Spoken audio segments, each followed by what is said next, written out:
Big Boss Kannada season 11ರ ಎರಡನೇ promo ಈಗಾಗಲೇ release ಆಗಿದೆ. ಈ ಎರಡನೇ ಪ್ರೋಮೋದಲ್ಲಿ ಬಿಗ್ ಬಾಸ್ ಟೈಮಿಂಗ್ ಹಾಗೂ ಡೇಟ್ ಅನೌನ್ಸ್ ಆಗಿದೆ. ಸೆಪ್ಟೆಂಬರ್ 29ರಂದು ಸಂಜೆ 6 ಗಂಟೆಗೆ ಗ್ರ್ಯಾಂಡ್ ಪ್ರೀಮಿಯರ್ ಶುರು ಆಗ್ತಾ ಇದೆ. ಬಿಗ್ ಬಾಸ್ ಕನ್ನಡ ಸೀಸನ್ 11 ರಾತ್ರಿ 9:30ಕ್ಕೆ ಕಲರ್ಸ್ ಕನ್ನಡ ವಾಹಿನಿಯಲ್ಲಿ ಪ್ರಸಾರ ಆಗ್ತಿದೆ.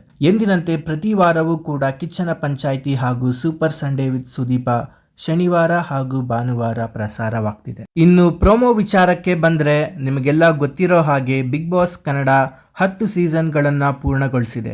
ಇವಾಗ 11ನೇ ಸೀಸನ್ ಆಗಿರೋದ್ರಿಂದ ಅಂದರೆ 1 ದಶಕದ ನಂತರ ಹೊಸ ಅಧ್ಯಾಯವನ್ನ ಶುರು ಮಾಡಬೇಕು ಅಂತ ಬಿಗ್ ಬಾಸ್ ತಂಡ ತೀರ್ಮಾನಿಸಿದೆ. ಇದರ ಪ್ರಕಾರ ಪ್ರೋಮೋದಲ್ಲಿ ಹೇಳಿರುವಂತೆ ಈ ಬಾರಿ ಸ್ವರ್ಗ ಹಾಗೂ ನರಕ ಅನ್ನೋ 2 ಕಾನ್ಸೆಪ್ಟ್ಗಳು ಇವೆ ಅಂತ ಪ್ರೋಮೋದಲ್ಲಿ ನೀವೆಲ್ಲ ನೋಡಿರ್ತೀರಾ.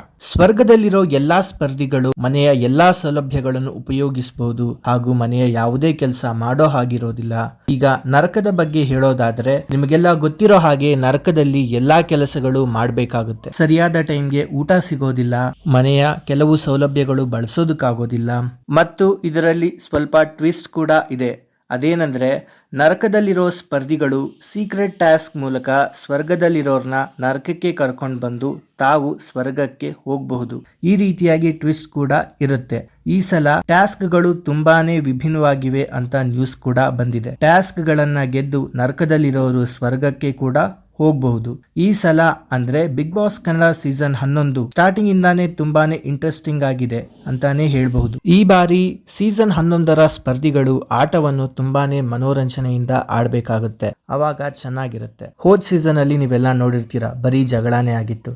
ಆತರ ಆದ್ರೆ ಚೆನ್ನಾಗಿರಲ್ಲ ಅಂತ ನನ್ನ ಪರ್ಸನಲ್ ಒಪಿನಿಯನ್. ನಿಮಗೆ ಸ್ವರ್ಗ ಹಾಗೂ ನರಕದ ಕಾನ್ಸೆಪ್ಟ್ ಹೇಗನ್ನಿಸ್ತು ಅಂತ ಕಮೆಂಟ್ ಸೆಕ್ಷನ್ ಅಲ್ಲಿ ತಿಳಿಸಿ. ಸೀಸನ್ 11 TRP ಗೋಸ್ಕರನೇ ಮಾಡಿರೋ ಹಾಗಿದೆ. ಇದೇ ರೀತಿಯ ಬಿಗ್ ಬಾಸ್ ನ ಬಗ್ಗೆ ಸಾಕಷ್ಟು ಇಂಪಾರ್ಟೆಂಟ್ ಅಪ್ಡೇಟ್ಸ್ ನ ತಿಳ್ಕೋಬೇಕು ಅಂದ್ರೆ ಈ ಚಾನೆಲ್ ನ ಸಬ್ಸ್ಕ್ರೈಬ್ ಆಗಿರ್ಬೇಕು. Thank you so much for watching. ಮತ್ತೆ ಸಿಗೋಣ.